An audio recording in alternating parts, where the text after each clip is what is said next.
याचं म्हणजे आपल्याला गवत वगैरे काही राहत नाही का खाली?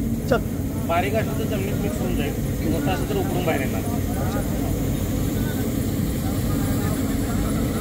उद्दिष्ट काय आहे की ज्या पिकांची पुन्हा फुलवत जातात त्यांच्यासाठी पुन्हा बेस्ट आहे. पण ऊसाच्या क्षेत्रामध्ये हे सेकंडरी उपयोग नांगर करून तुम्हाला यूज करावं.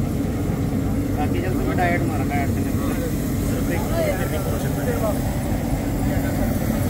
काय हा जो 20 लिटरचा ऑइलचा टँक आहे, हां, तुमचे गेअर पूर्ण ऑइलमध्ये बुडवले. हा लेवलर बार आहे किंवा मागच्या बाजूला बेड करायला बेड करू शकता किंवा डेप्थ कंट्रोल पण आहे. त्याला खालीवर स्लायडिंग करता येईल कमी जास्त. मिनिमम 50 HP ट्रॅक्टर लागेल आपल्याला. हे एवढं 5 फूट खोली तुम्हाला 6-7 इंचापर्यंत भेटला. नंतर 55 इंच असेल तर 8 ते 9 इंचापर्यंत खोली भेटते. 1,80,000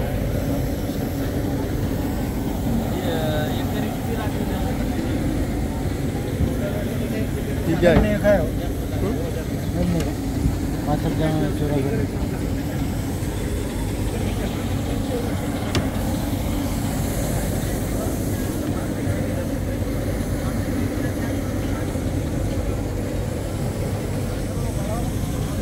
ले